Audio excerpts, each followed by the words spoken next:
नमस्कार, शाम के 4 बज रहे हैं। आप देख रहे हैं 4 का फायर। आपके साथ में हूं ज्योत्सना बेदी। आज आपको दिखाएंगे आधे हिंदुस्तान में बारिश और बाढ़ ने ऐसा कहर बरपाया कि जिंदगी आफत में फंस गई। तमाम रेस्क्यू और बचाव के काम नाकाफी साबित हो रहे हैं। नमस्कार, आपके साथ हूं मैं दीपिका यादव। आज संसद भवन में कांग्रेस ने ब्लैक फ्राइडे मनाया है। सोनिया गांधी, राहुल गांधी समेत कांग्रेस के बड़े नेता मोदी सरकार के विरोध में संसद भवन काला कपड़ा पहन करके पहुंचे और वहीं देश के दूसरे राज्य में कांग्रेस ने बीजेपी सरकार के खिलाफ जम करके प्रदर्शन किया। नमस्कार, मैं हूं आपके साथ श्वेता श्रीवास्तव। विपक्ष हर घर तिरंगा अभियान पर भी सियासत कर रहा है, लेकिन देश भर में लोग उत्साह में हैं। गुजरात में तिरंगे के रंग में मिठाइयां बिक रही हैं। अटारी बॉर्डर पर भी तिरंगा अभियान को लेकर एक अलग ही क्रेज नजर आ रहा है। बिल्कुल। नमस्कार, खबरों में आपका स्वागत है। मैं हूं ज्योति मिश्रा। यूपी के भदोही में किसके ठिकानों से भारी मात्रा में असलहा और हथियार बरामद हुए? आखिर इतने हथियार यहां आए कहां से? पूरी ग्राउंड रिपोर्ट भी आपको दिखाएंगे, लेकिन सबसे पहले देख लेते हैं अब तक की 50 बड़ी हेडलाइंस। कांग्रेस के प्रदर्शन के दौरान बैरिकेडिंग चढ़कर पार हुई प्रियंका गांधी को पुलिस ने रोका। कांग्रेस दफ्तर के बाहर प्रियंका गांधी का विरोध प्रदर्शन। सचिन पायलट और हरीश रावत की नारेबाजी के साथ मार्च जारी। राष्ट्रपति भवन के सामने पुलिस ने कांग्रेस सांसदों को रोका। राहुल गांधी को पुलिस ने हिरासत में लिया। अधीर रंजन चौधरी भी साथ मौजूद थे। कांग्रेस मुख्यालय के बाहर पुलिस और कांग्रेस कार्यकर्ताओं के बीच झड़प हुई। बैरिकेडिंग को तोड़ने की कोशिश करते नजर आए कार्यकर्ता। महंगाई के खिलाफ कांग्रेस कार्यकर्ताओं की सरकार के खिलाफ नारेबाजी। बेरोजगारी और महंगाई के मुद्दे पर जमकर विरोध प्रदर्शन। कांग्रेस मुख्यालय के बाहर महंगाई पर कार्यकर्ताओं का विरोध प्रदर्शन। प्रोटेस्ट मार्च के दौरान भगदड़ मची।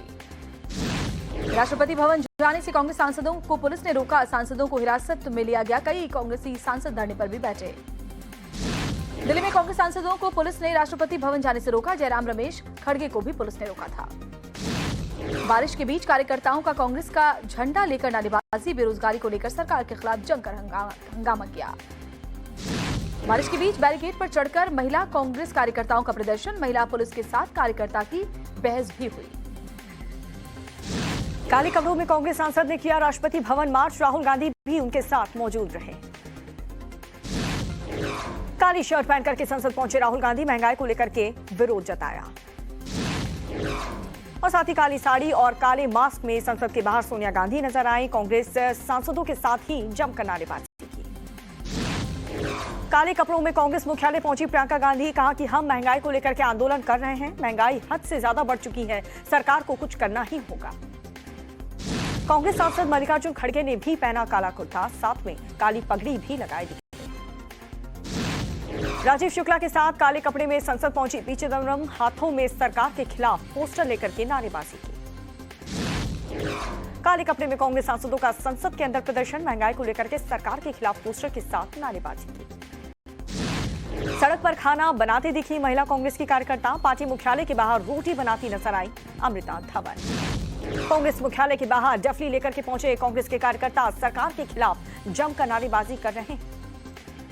चंडीगढ़ में कांग्रेस प्रदर्शन पर चला वाटर कैनन। राजा वनिंग में कार्यकर्ताओं के साथ बैरिकेडिंग क्रॉस की। जम्मू में भी कांग्रेस ने किया महंगाई के खिलाफ प्रदर्शन। सरकार के खिलाफ जमकर की नारेबाजी। पटना में भी कांग्रेस कार्यकर्ताओं का प्रदर्शन। पुलिस की गाड़ी पर चढ़े कांग्रेस कार्यकर्ता। रांची में कांग्रेसी कार्यकर्ताओं और पुलिस के बीच धक्का मुक्की। पुलिस ने कई नेताओं को हिरासत में लिया।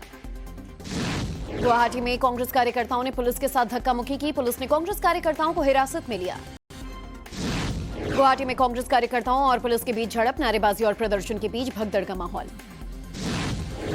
जयपुर के सिविल लाइन फाटक पर कांग्रेस का विरोध प्रदर्शन। पुलिस ने कांग्रेस कार्यकर्ताओं को गिरफ्तार किया। चंडीगढ़ में भी कांग्रेस का प्रदर्शन। पंजाब के कई जिलों से कांग्रेस कार्यकर्ता चंडीगढ़ पहुंचे। कांग्रेस दफ्तर के बाहर महिला कांग्रेस ने लगाए पोस्टर पर लिखा मोदी है तो महंगाई है। जमकर की नारेबाजी। नागपुर में बेरोजगारी और महंगाई के खिलाफ कांग्रेस का विरोध प्रदर्शन। बैरिकेड पर चढ़े कांग्रेसी कार्यकर्ता। हैदराबाद में कांग्रेस कार्यकर्ताओं ने जमकर की नारेबाजी। पुलिस के साथ कांग्रेस कार्यकर्ताओं की धक्का मुक्की। उद्धव ठाकरे कैंप के केदार दीघे पर रेप पीड़िता को धमकाने का आरोप है। मुंबई पुलिस ने पूछताछ के लिए भेजा समन। जम्मू कश्मीर के कुलगाम में सेना का आतंकियों से मुठभेड़ में सेना का एक जवान जख्मी। बॉर्डर पर बीएसएफ के साथ पंजाब पुलिस ने चलाया ज्वाइंट ऑपरेशन। पठानकोट, गुरदासपुर, बटाला, अमृतसर, तरनतारन, फिरोजपुर और फाजिल्का में चल रहा है सर्च ऑपरेशन। बिहार के सारण में जहरीली शराब से 11 लोगों की मौत की खबर, 9 का इलाज जारी, 1500 लीटर देसी शराब जब्त। आयुष्मान योजना के तहत जालंधर के प्राइवेट अस्पतालों में नहीं हो रहा इलाज, सरकार ने नहीं दी लोगों के इलाज की बकाया रकम। यूपी के भदोही में बंद पड़े पेट्रोल पंप से एक AK-47, एक पिस्टल, AK-47 की 4 मैगजीन और कारतूस की बरामदगी हुई। पूर्व बाहुबली विधायक विजय मिश्र के बेटे विष्णु की निशानदेही पर बरामदगी हुई। रांची में महिला पुलिसकर्मी ने ऑटो चालक को जड़ा थप्पड़, स्कूटी में खरोच लगने पर आपा को बैठी ऑफिसर। मध्य प्रदेश के दमोह में अनोखा मामला सामने आया, पत्नी ने जीता सरपंच का चुनाव, पति ने शपथ ले ली। उत्तराखंड में चमोली में लैंडस्लाइड, बद्रीनाथ हाईवे पर गिरा बड़ा पत्थर, हाईवे पर पत्थर गिरने से रास्ता जाम। उत्तर प्रदेश में मनरेगा योजना में मरे हुए लोगों को भी मिल रही है मजदूरी, खाते में पैसे ट्रांसफर होने के बाद जांच के आदेश। मुंबई में एक्ट्रेस हेमा मालिनी ने 38वें इंडिया इंटरनेशनल ज्वेलरी शो का किया उद्घाटन। कार्यक्रम में शो के मैगजीन को भी रिलीज किया गया। मुंबई में खास इवेंट में ब्लैक शिमरी साड़ी में पहुंची दीपिका पादुकोण, ट्रेडिशनल लुक में बेहद खूबसूरत नजर आई। आर्मी प्रिंट की जैकेट और जीन्स में बेहद स्टाइलिश अंदाज में नजर आए शाहरुख खान। एयरपोर्ट पर स्लो मोशन अंदाज में वॉक करते हुए स्पॉट किए गए। अब बॉलीवुड को नहीं होगी फिल्मों के लिए कहानियों की किल्लत, सुनील शेट्टी ने कहानियों के लिए ऐप लॉन्च किया।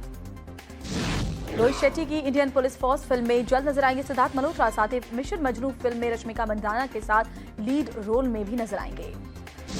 जिम के बाहर मुस्कुराते हुए स्पॉट हुई रिया चक्रवर्ती, अगली फिल्म के लिए फिटनेस का रख रही हैं खास ख्याल।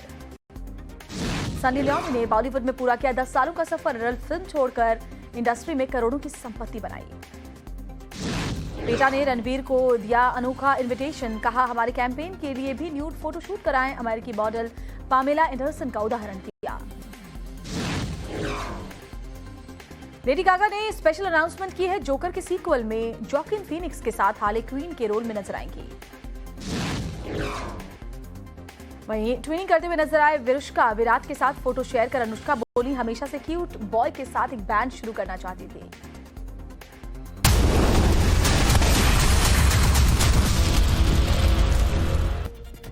और चलिए विस्तार से रिपोर्ट्स के द्वारा आपके सामने रखते हैं एक बड़ी खबर। आधे हिंदुस्तान में देखिए बारिश और बाढ़ का ऐसा कहर है कि जिंदगी आफत में फंस गई है। कहीं घर डूबा तो कहीं सड़कें डूबी, जहां भी नजरें जाती हैं पानी पानी नजर आता है। जी हाँ, सबसे पहले आप आंध्र प्रदेश में भीषण तूफान का कहर हम आपको दिखाएंगे, जहां पर कलेजा कांप उठेगा आपका देख करके जो मंजर वहां पर है और जिस कदर परेशानियों का सामना वहां के लोग कर रहे हैं। इस रिपोर्ट में देखिए। तूफान का तांडव देखिए, सैलाब काल में जिंदगी की जद्दोजहद का हाल है ये। उफान के बीच जिंदगी है तो उन्हें बचाने की तमाम कोशिशें हैं। तस्वीरें आंध्र प्रदेश के NTR जिले की हैं, जहां तूफान के बीच 2 लोगों की जिंदगी फंसी है। सैलाब के बीच NDRF की टीम है और दूसरे छोर पर रस्सियों का सहारा। सैलाब की धार इतनी तेज है कि पार पाना आसान नहीं। रस्सियों के सहारे उन्हें बाहर निकालने की कोशिश की जा रही है। नदी में पानी इतना ज्यादा है कि इन लोगों की सांस हलक में अटकी थी। इनके पानी के बीच फंसे होने की जानकारी मिलने के बाद रेस्क्यू रेंजर्स और SDRF ने इन्हें बचाने का बीड़ा उठाया। आप इन तस्वीरों में साफ देख सकते हैं कि पानी की उफनाती लहरों के बीच लाइफ जैकेट्स पहनकर रेस्क्यू रेंजर्स कैसे इन्हें बचाने की जद्दोजहद कर रहे हैं। लोगों को काबू में करने के लिए सुरक्षा कर्मियों को कड़ी मशक्कत भी करनी पड़ी। उधर रेस्क्यू टीम बड़ी मुश्किल से पानी में फंसे लोगों तक पहुंची, उन्हें अपनी लाइफ बोट में बिठाया और पूरी एहतियात से रेस्क्यू किया गया। इधर केरल में अगले 3 दिनों तक तेज बारिश के आसार हैं। मानसून की मूसलाधार बारिश के चलते केरल की सड़कें जलमग्न नजर आ रही हैं। तो कई जगहों पर मंदिर भी आधे पानी में डूबे नजर आए। जनजीवन बुरी तरह से प्रभावित हो चुका है। एक रिपोर्ट देखिए। केरल में लगातार हो रही बारिश से हालात बिगड़े हुए हैं। मानसून की शुरुआत के बाद से ही केरल में भारी बारिश हो रही है। कोच्चि में अलुवा महादेव मंदिर पेरियार नदी का जलस्तर बढ़ने की वजह से आधा जलमग्न हो गया है। भारी बारिश के चलते पिछले कुछ दिनों से पेरियार नदी का जलस्तर काफी तेजी से बढ़ रहा है। केरल के 3 जिलों के लिए बारिश को लेकर रेड अलर्ट जारी किया गया है, जबकि 8 जिलों के लिए ऑरेंज अलर्ट है। भारी बारिश की वजह से राज्य में बहने वाली नदियां उफान पर हैं। केरल के कोट्टयम में भारी बारिश के बाद बाढ़ जैसे हालात बने हुए हैं। हालात बिगड़ते देख प्रशासन अलर्ट पर है। भारी बारिश के बाद केरल के पत्तनतिट्टा जिले में रेड अलर्ट जारी किया गया है। सबरीमाला मंदिर जाने वाले रास्ते को बंद कर दिया गया है। तीर्थ यात्रियों को इलाका खाली करने को कहा गया है। केरल के त्रिशूर में मूसलाधार बारिश से चलाकुडू नदी का जलस्तर खतरे के निशान से ऊपर चला गया है। और चलिए खबर केरल से। केरल के त्रिशूर में बाढ़ के हालात बेकाबू होते जा रहे हैं। यहाँ पर पिछले कई दिनों से होती बारिश के कारण चालाकुड़ी नदी उफान पर है। बिल्कुल, तो आसपास के देखिए मकानों की नींव को नदी ने काटना शुरू कर दिया है। लोगों से अपील की गई है कि वो नदी के कटाव क्षेत्र से दूर किसी सुरक्षित ठिकाने पर चले जाएं। रिपोर्ट आप देखिए। लगता है कि मूसलाधार बारिश पूरे हिंदुस्तान में जल प्रलय लाने पर आमादा है। केरल के हालात तो कुछ यही बयां कर रहे हैं। केरल के त्रिशूर से आई इन तस्वीरों को देखकर नदी में बढ़े पानी की भयावहता का अंदाजा खुद ब खुद लगाया जा सकता है। त्रिशूर की चालाकुडी नदी भी बारिश के कारण भयंकर तरीके से उफान पर है। नदी के आसपास बसे लोगों को बाढ़ का डर सता रहा है। स्थानीय प्रशासन ने नदी के तट के पास बसे लोगों से सुरक्षित इलाकों में जाने की अपील की है। आपको बता दें कि त्रिशूर में पिछले काफी दिनों से मूसलाधार बारिश हो रही है। बारिश के कारण केरल में जनजीवन बुरी तरह प्रभावित हुआ है। तस्वीरों में आप देख सकते हैं कि चालाकुडी नदी के किनारे बना ये मकान बिल्कुल नदी के कटाव क्षेत्र में आ गया है। नदी की तेज लहरें इसके तट के पास बने घरों की नींव को काटने पर आमादा दिख रही हैं। तो पूरे देश में बारिश से जल प्रलय जैसे हालात हैं। इंसान फरियाद कर रहा है कि ऊपर वाले किसी तरह अब लोगों को बचा ले। लेकिन केरल के कोची में तो मूसलाधार बारिश ने भगवान के घर यानी कि मंदिर को भी नहीं छोड़ा है। दक्षिण भारत में हो रही मूसलाधार बारिश से लोग तो बेहाल हैं ही, अब बारिश और बाढ़ की चपेट में भगवान भी आ गए हैं। जी हाँ, तस्वीरें बारिश के बाद बाढ़ जैसे हालात की गवाही खुद ब खुद दे रही हैं। यहाँ भारी बारिश के बाद अलुआ शिव मंदिर पानी में आधा से ज्यादा डूब गया। तस्वीरों में साफ दिखाई दे रहा है कि कैसे नदी परिसर में बने नंदी भी बाढ़ में डूबे हुए हैं। उनसे कुछ आगे ही एक टेम्पो भी बाढ़ के पानी में आधा डूब चुका है। मंदिर के अंदर बने दीपक तक बाढ़ का पानी चढ़ाया है, जिसमें अलुआ शिव मंदिर भी पूरा डूब चुका है।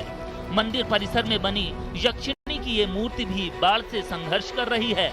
हालांकि मूर्ति के चबूतरे तक ही पानी अभी पहुंचा है। आसपास के इलाकों में बने घरों को भी बाढ़ ने नहीं बख्शा है। बाढ़ के रास्ते में जो कुछ आया, पानी ने उसे जल समाधि दे दी।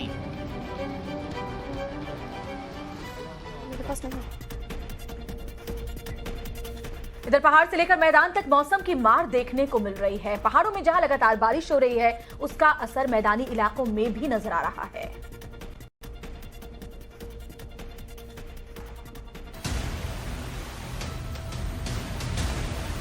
पहाड़ों पर पिछले कई दिनों से भारी बारिश हो रही है, जिसके चलते लोगों के जनजीवन पर बड़ा बुरा असर पड़ रहा है।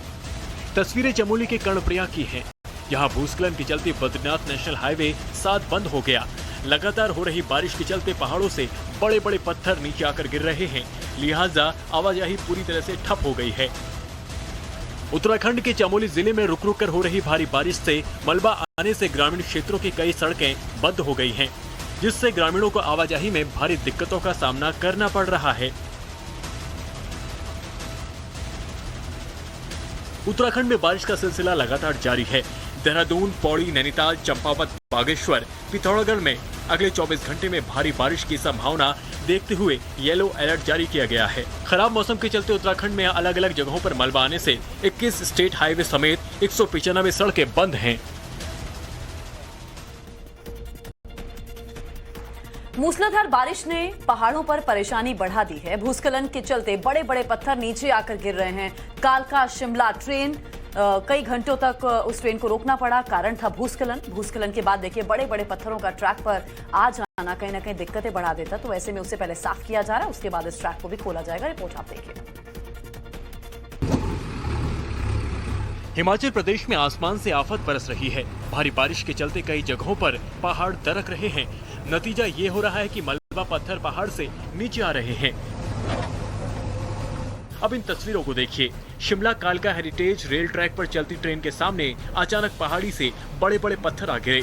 चालक ने सूझबूझ दिखाई और वक्त रहते ब्रेक लगा दिया, जिससे बड़ा हादसा टल गया। जानकारी के मुताबिक कालका शिमला रेल ट्रैक पर शिमला की ओर जा रही सुपर ट्रेन जैसे ही धर्मपुर कुमारहट्टी की ओर से निकली तो पट्टा मोड़ के पास एक अचानक बड़ा पत्थर और मलबा ट्रैक पर आ गिरा। ट्रेन यहां से कुछ ही दूरी पर थी, जिससे बड़ा हादसा टल गया। शिमला की ओर जा रही शिवालिक स्पेशल ट्रेन में करीब 67 यात्री सवार थे, जो कि सुरक्षित हैं। पत्थरों के ट्रैक पर आने के बाद करीब 1 घंटे तक ट्रेन खड़ी रही। इसके बाद कालका से शिमला और शिमला से कालका जाने वाली सभी 10 ट्रेनों को बोर्ड ने रद्द कर दिया। शिमला कालका रेलवे उत्तर भारत के नैरो गेज रेलवे है, जो कालका से शिमला तक ज्यादातर पहाड़ी रास्तों से गुजरती है। और बात अगर महाराष्ट्र की करें तो मूसलाधार बारिश से नदियां उफान पर हैं। ऐसे में अगर उफनती नदी पार कर बच्चों को स्कूल जाना पड़े तो वहां पर सोचिए कि क्या होगा वहां पर बच्चों का। नासिक में कैसे बच्चों को माँ बाप नदी पार करवा रहे हैं, देखिए सब। 21वीं सदी में ये तस्वीरें हैरान करने वाली हैं, जहां आज भी बच्चे जान जोखिम में डालकर रोजाना नदी पार कर स्कूल जाते हैं। पहाड़ से मैदान तक मूसलाधार बारिश हो रही है। आधा हिंदुस्तान जल प्रलय जैसे हालात का सामना कर रहा है। लगातार बारिश से नदी नाले उफान पर हैं। ऐसे हालात में इन बच्चों का अपने अभिभावकों के साथ नदी पार करना जान जोखिम में डालने जैसा है। इधर हमको यहाँ नदी में बच्चों को ऐसा एक दिन में 2 बार इधर से उधर लाना पड़ता है, इसलिए हमारी सरकार से यही मांग है कि इधर ब्रिज बना दो। नासिक के देवलचा पड़ा गांव के बच्चे हर दिन ऐसे स्कूल जाते हैं। बच्चे जब तक सही सलामत घर वापस नहीं आ जाते, उनके अभिभावकों की सांसें अटकी रहती हैं। हालात ऐसे हैं कि कई अभिभावक अपने बच्चों को कंधे पर बिठाकर नदी पार कराते हैं। कई अभिभावक ऐसे हैं जो किसी अनहोनी के डर से बच्चों को स्कूल नहीं भेजते। देश भर की अलग अलग जगहों से कुछ इसी तरह आफत की तस्वीरें आप देखते हैं। आसमानी आफत से उत्तर प्रदेश भी बुरी तरह से प्रभावित हुआ। लखीमपुर खीरी में घाघरा नदी खतरे के निशान से ऊपर बहने लगी है।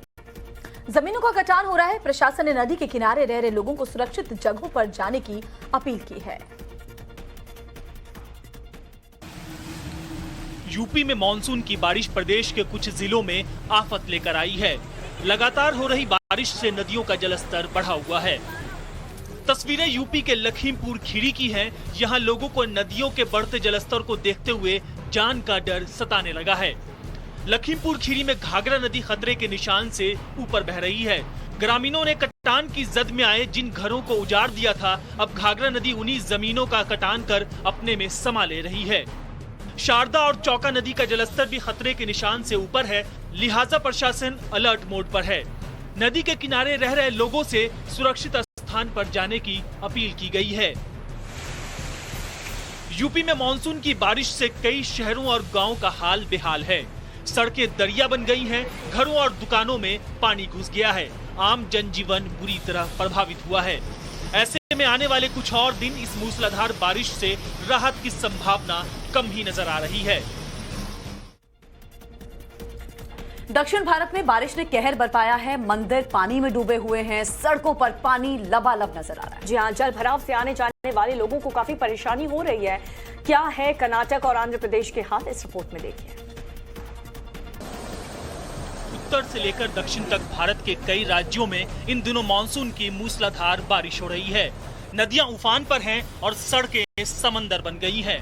कर्नाटक के कलबुर्गी में बारिश के बाद आम जनजीवन बुरी तरह प्रभावित हुआ है। रुक रुक कर हो रही बारिश से सेंट्रल बस स्टैंड के पास दुकानों और होटलों में पानी घुस गया। कलबुर्गी की सड़कों पर बारिश से जल भराव हो गया है, जिससे आने जाने वालों को काफी मुश्किलों का सामना करना पड़ रहा है। मौसम विभाग की माने तो आज कर्नाटक के कई इलाकों में भारी बारिश होने की संभावना है। आंध्र प्रदेश में भी 7 अगस्त तक भारी बारिश होने के आसार हैं। आंध्रा के एनटीआर जिले में भारी बारिश के चलते बाढ़ का कहर देखने को मिल रहा है। यहाँ नदियां उफान पर हैं। एनटीआर जिले में बारिश के चलते झरने में 2 लोग फंस गए। प्रशासन को जानकारी मिलते ही रेस्क्यू ऑपरेशन शुरू किया गया।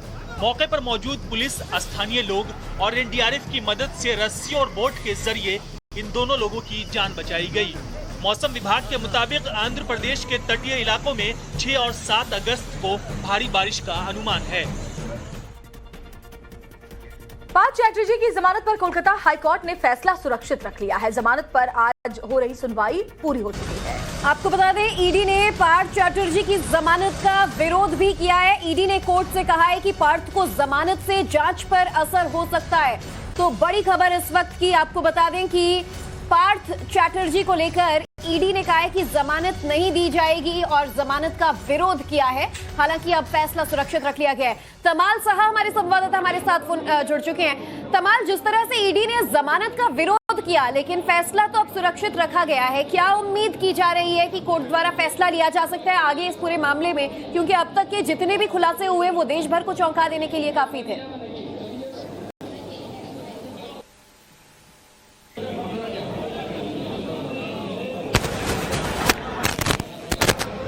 देखिए, कोर्ट के अंदर बहुत सारे आर्गुमेंट हुए।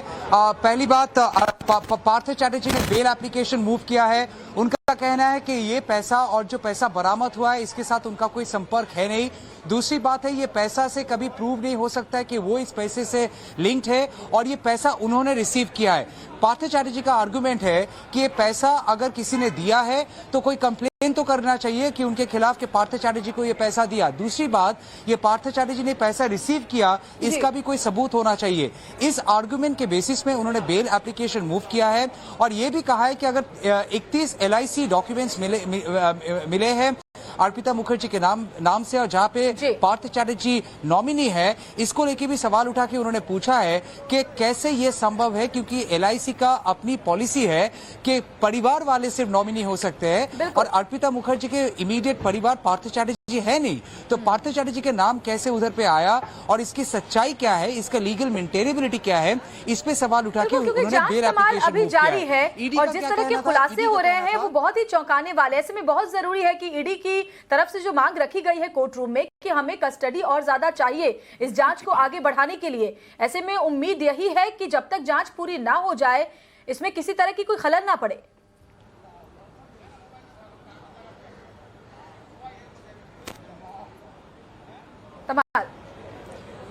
जी बिल्कुल, एनफोर्समेंट डायरेक्टरेट का कहना है कि पार्थ चैटर्जी एक बहुत इन्फ्लुएंशियल व्यक्ति है जो अपने अरेस्ट मेमो में साइन करने से इनकार कर दिया। जिन्होंने सीजर लिस्ट में साइन नहीं किया, ऐसा आरोप ईडी का है और ईडी का ये भी कहना है कि अपने अरेस्ट मेमो पे मुख्यमंत्री का नाम लिख दिया उन्होंने कि मुख्यमंत्री उनका रिलेटिव है। अगर यही बात है तो यही दर्शाता है कि वो बहुत ज्यादा इन्फ्लुएंशियल है और इसीलिए उनको बेल नहीं देना चाहिए। दूसरी बात, एनफोर्समेंट डायरेक्टरेट का कहना है कि पार्थ चैटर्जी को खुद को साबित करना है कि इतने सारे जो चार्जेस है पीएमएलए का सुप्रीम कोर्ट के डायरेक्टिव के आधार पे कि वो निर्दोष है, ये बाइंडिंग है उन पे, वो प्रूव करे, क्योंकि अभी ईडी के पास ठोस सबूत है कि पार्थ चैटर्जी और अर्पिता मुखर्जी में के लिए आपका बहुत बहुत शुक्रिया जो जानकारी आपने हम तक पहुंचाई है। आगे भी अपडेट आपसे लेते रहेंगे। फिलहाल आपका शुक्रिया इस जानकारी के लिए। खबरों में आगे बढ़ेंगे, बात करेंगे भारत में अशांति फैलाने और डर का माहौल बनाने के लिए अब आतंकवादियों ने मासूमों को निशाना बनाना शुरू कर दिया। जी हाँ, देखिए, इस बार जम्मू कश्मीर के पुलवामा में हुआ ग्रेनेड अटैक यही साबित करता है कि आतंकी भारतीय सेना के सामने फिसड्डी साबित हो रहे हैं, लिहाजा अब वो सिविलियंस को निशाना बना रहे हैं। ये तस्वीरें जम्मू कश्मीर के पुलवामा से सामने आ रही हैं, जहां आतंकियों ने मजदूरों पर ग्रेनेड से हमला कर दिया है।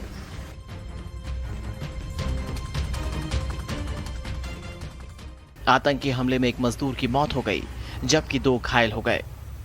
घायलों को अस्पताल में भर्ती करवा दिया गया है। जिन मजदूरों को निशाना बनाकर आतंकियों ने हमला किया वे सभी बिहार के रहने वाले हैं।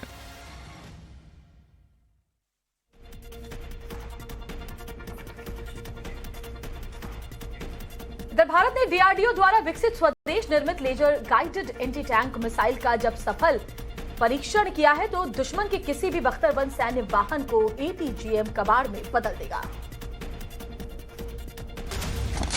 आग उगलता भारत का मुख्य युद्धक टैंक अर्जुन चीन और पाकिस्तान जैसे हिंद के दुश्मनों को दहला देने के लिए काफी है। अर्जुन के जरिए भारत ने laser guided anti tank missile यानी APGM का सफल परीक्षण किया है। भारत को रक्षा के क्षेत्र में एक और लंबी छलांग लगाने का ये मौका दिया है डीआरडीओ ने। इंडियन आर्मी ने डीआरडीओ द्वारा विकसित स्वदेश निर्मित laser guided anti tank missile का जब सफल परीक्षण महाराष्ट्र के अहमदनगर में किया तो 130 करोड़ हिंदुस्तानियों के चेहरे पर खुशी झलक आई। मिसाइल ने अपने लक्ष्य को सटीकता से भेदते हुए तहस नहस कर दिया। किसी भी बख्तरबंद सैन्य वाहन को कबाड़ में बदलने का मादा रखने वाली ATGM में हाई एक्सप्लोजिव वॉरहेड लगाया जाता है। DRDO ने इसकी क्षमता को और बढ़ाने के लिए इसे अलग अलग प्लेटफॉर्म से लॉन्च करने के लिहाज से विकसित किया है। इतना ही नहीं, DRDO ने इसे MTV अर्जुन की 120 mm गन से लॉन्च करने के लिए भी विकसित करना शुरू कर दिया है। रक्षा मंत्री राजनाथ सिंह ने DRDO को इस उपलब्धि के लिए बधाई दी है। और फोर का फायर में बात अगली खबर की। आज संसद भवन में कांग्रेस ने ब्लैक फ्राइडे मनाया। सोनिया गांधी, राहुल गांधी समेत कांग्रेस के तमाम बड़े नेता मोदी सरकार के विरोध में संसद भवन काले कपड़े पहनकर पहुंचे।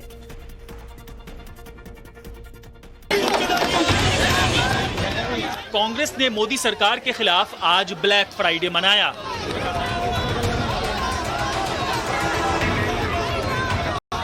आज संसद में राहुल गांधी, सोनिया गांधी समेत कांग्रेस के सभी बड़े नेता काले लिबास में पहुंचे।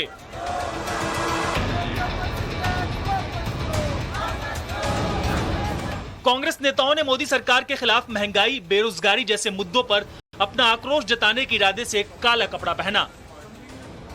इन 5 तस्वीरों में आप कांग्रेस का ब्लैक प्रोटेस्ट देख सकते हैं। राहुल गांधी, प्रियंका गांधी, मल्लिकार्जुन खड़गे, पी चिदम्बरम, राजीव शुक्ला और कांग्रेस के ज्यादातर सांसद काले कपड़ों में संसद भवन पहुंचे।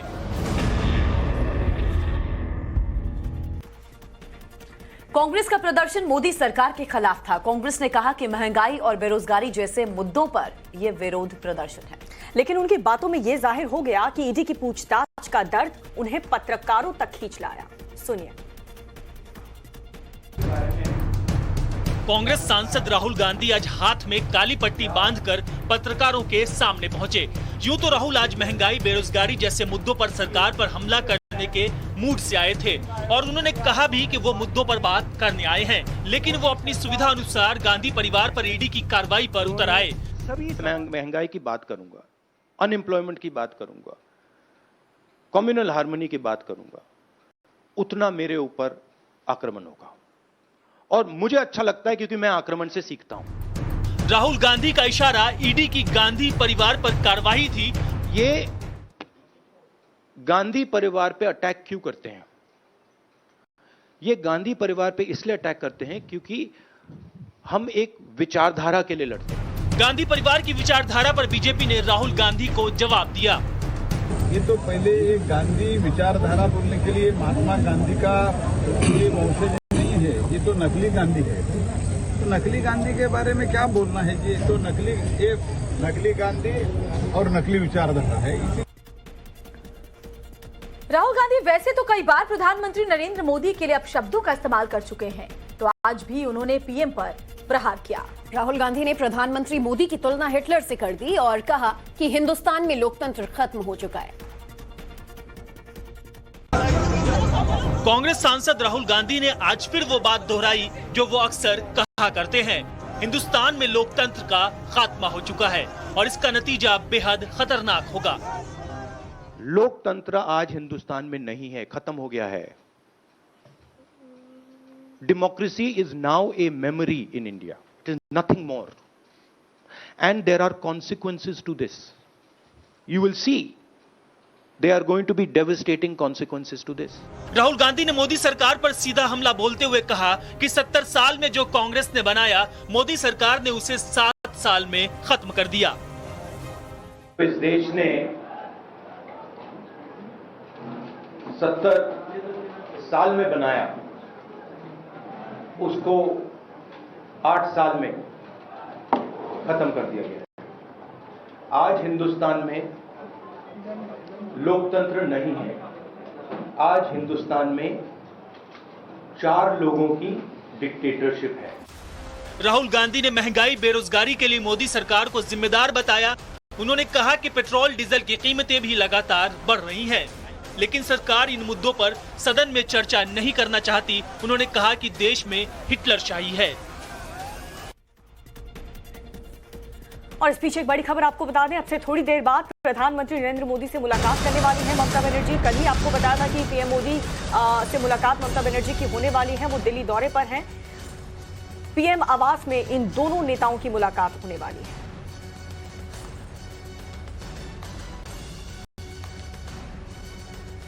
तो थोड़ी देर में प्रधानमंत्री नरेंद्र मोदी की ममता बनर्जी से मुलाकात होगी। प्रधानमंत्री आवास पर दोनों नेता मिलने वाले हैं। पुलकित आकर हमें और जानकारी देंगे। पुलकित, इस मुलाकात से मुतालिक और क्या जानकारी है?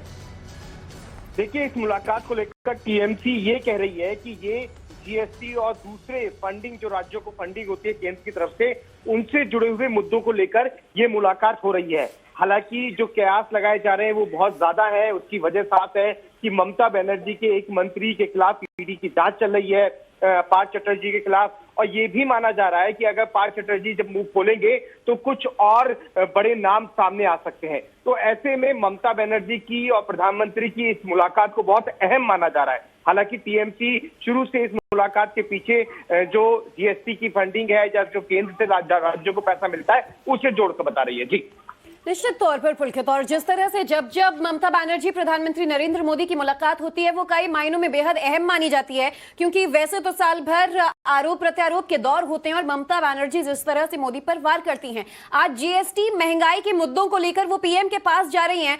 लेकिन बंगाल जिस तरह से इस वक्त सुर्खियों में है घोटालों को लेकर, क्या इस संदर्भ में आपको लगता है किसी तरह की कोई चर्चा हो पाएगी? क्योंकि ईडी पर वो हमेशा आरोप लगाती हैं कि केंद्र से प्रेरित होकर बदले की भावना से कार्रवाई की जा रही है। देखिए, आपने ठीक कहा। आपको याद होगा कि प्रधानमंत्री खुद भी ममता बनर्जी के साथ अच्छी दोस्ती का जिक्र पहले करते रहे थे, लेकिन उसके बाद में दोनों के संबंधों में जिस तरीके की खटास आई, चाहे वो ममता बनर्जी द्वारा प्रधानमंत्री को घेरने की बात हो या फिर पश्चिम बंगाल की जब विधानसभा चुनाव हुए थे, जब टकराव की स्थिति तमाम लोगों ने देखी थी। लेकिन अब जो स्थिति है ममता बनर्जी की पार्टी में वो थोड़ी गंभीर है। पार्थ चटर्जी जिस तरीके से नोटों के बंडल तमाम लोगों ने देखे, उसके बाद में ये कहा जा रहा है कि ममता बनर्जी की मुश्किलें भी उनकी पार्टी निश्चित तौर पर ये मुलाकात बहुत अहम रहेगी। देखते हैं कि आखिर इस मुलाकात में क्या कुछ बातें निकलकर सामने आती हैं। पुलकित, नजर बनाए रखिएगा और अब तक के अपडेट्स के लिए धन्यवाद आपका। विपक्ष के सबसे मुखर चेहरों में शामिल और मोदी सरकार की धुर विरोधी ममता बनर्जी दिल्ली में हैं। बंगाल की सीएम ममता आज पीएम मोदी से मुलाकात करेंगी। इस दौरान पीएम के सामने ममता बंगाल के आवंटन से लेकर बीएसएफ के मुद्दे पर चर्चा कर सकती हैं। प्रधानमंत्री से मुलाकात के बाद सीएम ममता शाम को राष्ट्रपति द्रौपदी मुर्मू से भी मुलाकात करने वाली हैं। इससे पहले कल ममता ने टीएमसी के सभी सांसदों की बैठक की। सुखेंदु शेखर रॉय के आवास पर हुई इस मीटिंग में मॉनसून सत्र में आगे की रणनीति के साथ ही 2024 के लोकसभा चुनाव को लेकर भी मंथन हुआ। मोदी को घेरने की कोशिशों में जुटी ममता दीदी लगातार रणनीति बनाने में लगी हैं। ऐसे में दिल्ली में टीएमसी सांसदों के साथ लंबी मंत्रणा की गई। इस बैठक में सुष्मिता देव, डोला सेन, सुखेंदु शेखर, काकोली घोष समेत कई टीएमसी के सांसद मौजूद थे।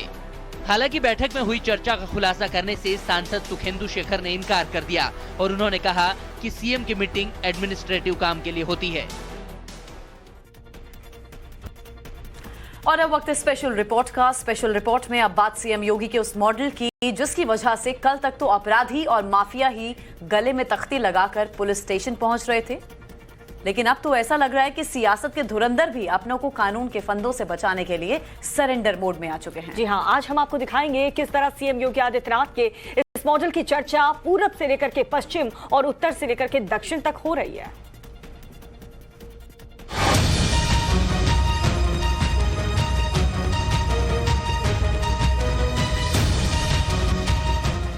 आज समाजवादी पार्टी के प्रमुख राष्ट्रीय महासचिव प्रोफेसर राम गोपाल यादव जी ने मुख्यमंत्री श्री योगी आदित्यनाथ जी से लखनऊ में मुलाकात की। प्रदेश भर में पिछड़ों और मुसलमानों पर एक तरफा फर्जी मुकदमे दर्ज कर उनके उत्पीड़न के संदर्भ में की बात। फर्जी मुकदमों को वापस ले सरकार। अब आप भी सोच रहे हैं कि यूपी के सीएम योगी आदित्यनाथ और समाजवादी पार्टी के महासचिव राम गोपाल यादव की मुलाकात में ऐसी क्या खबर थी कि इस ट्वीट के 70 घंटे से ज्यादा बीत जाने के बाद हम इस ट्वीट की चर्चा कर रहे हैं। तो खबर इस चिट्ठी में है, जिसे कोई और नहीं बल्कि राम गोपाल यादव के छोटे भाई शिवपाल यादव ने ट्वीट किया। इस चिट्ठी में क्या है ये आपको बताएंगे, लेकिन पहले ये देखिए। 2 अगस्त की शाम 7:32 के ट्वीट में शिवपाल यादव ने क्या कहा। न्याय की ये लड़ाई अधूरी क्यों है? आजम खान साहब, नाहिद हसन, शहजील इस्लाम और अन्य कार्यकर्ताओं के लिए क्यों नहीं? लखनऊ में समाजवादी पार्टी के नेता रामगोपाल यादव ने सोमवार की शाम यूपी के मुख्यमंत्री योगी आदित्यनाथ से उनके सरकारी आवास 5 कालिदास मार्ग पर मुलाकात की। ये मुलाकात तकरीबन 22 मिनट चली। इस मुलाकात के बाद समाजवादी पार्टी ने ट्वीट कर यह दावा किया कि सपा महासचिव रामगोपाल ने पिछड़े और मुसलमानों के उत्पीड़न को लेकर सीएम योगी से मुलाकात की है। लेकिन इस मुलाकात के बाद शिवपाल यादव ने ट्वीट कर एक चिट्ठी जारी की और ये चिट्ठी जारी होते ही पूरी सच्चाई निकलकर सामने आ गई। यही वो चिट्ठी है जो शिवपाल यादव ने ट्वीट की। ये 2 पन्नों की चिट्ठी में ऊपर रामगोपाल यादव संसद सदस्य राज्यसभा और तारीख 1 अगस्त 2022, यानी वही तारीख जिस दिन रामगोपाल यादव और सीएम योगी की मुलाकात हुई। दावा किया गया कि सीएम योगी को सौंपे गए इस खत में रामगोपाल यादव ने समाजवादी पार्टी के पूर्व विधायक रामेश्वर सिंह यादव, उनके छोटे भाई जोगेंद्र सिंह और उनके परिवार का उत्पीड़न रोकने की मांग की। इस चिट्ठी के सामने आने के बाद यूपी में नई सियासत शुरू है। सवाल है कि क्या महाराज की शरण में अखिलेश समाजवाद है? और जब दरवाजे पर बुलडोजर तो योगी के घर पहुंच गए राम। जिनकी पैरवी सिफारिश के लिए रामगोपाल यादव ने सीएम योगी से गुहार लगाई, आखिर वो कौन लोग हैं जिन्हें सीएम योगी के बुलडोजर से खौफ है? रामेश्वर सिंह यादव एटा से समाजवादी पार्टी के 3 बार विधायक रह चुके हैं, जबकि उनका छोटा भाई जोगेंद्र सिंह यादव एटा का पूर्व जिला पंचायत अध्यक्ष। 2022 में जोगेंद्र यादव की पत्नी रेखा यादव एटा की जिला पंचायत अध्यक्ष हैं। रामेश्वर यादव और जोगेंद्र सिंह यादव दोनों समाजवादी पार्टी के कद्दावर नेता हैं और अखिलेश यादव के करीबी भी। सपा के राष्ट्रीय महासचिव रामगोपाल यादव के निकटतम रिश्तेदार भी हैं। लेकिन बात इनके आपराधिक रिकॉर्ड की करें तो रामेश्वर यादव और जोगेंद्र यादव समाजवादी पार्टी सरकार के दौरान अपनी दबंगई भरी छवि के लिए जाने जाते थे। इनके ऊपर दर्जनों जमीनों पर अवैध कब्जे के आरोप हैं। रामेश्वर यादव पर 86 और जोगेंद्र यादव पर 84 मुकदमे यूपी के अलग अलग थानों में दर्ज हैं। इनमें रेप, छेड़खानी, लूट, गैंगस्टर जैसी संगीन धाराएं शामिल हैं। इस वक्त रामेश्वर यादव गैंगस्टर के मुकदमे में एटा जेल में और जोगेंद्र यादव गैंगस्टर एक्ट के साथ दूसरे कई मामलों में फरार है। लेकिन अब यूपी में योगी राज है। दंगाई और माफिया के ठिकानों पर बुलडोजर चल रहा है और यही रामेश्वर सिंह और उनके भाई जोगेंद्र के ठिकानों पर भी हो रहा है। एटा जिला प्रशासन दोनों भाइयों की 29 करोड़ की अवैध संपत्ति को गैंगस्टर एक्ट के तहत सीज कर चुकी है, जबकि इनके अवैध संपत्ति पर बुलडोजर एक्शन जारी है। इतना ही नहीं, डीएम ने इन दोनों भाइयों के 14 शस्त्र लाइसेंस भी रद्द किए हैं।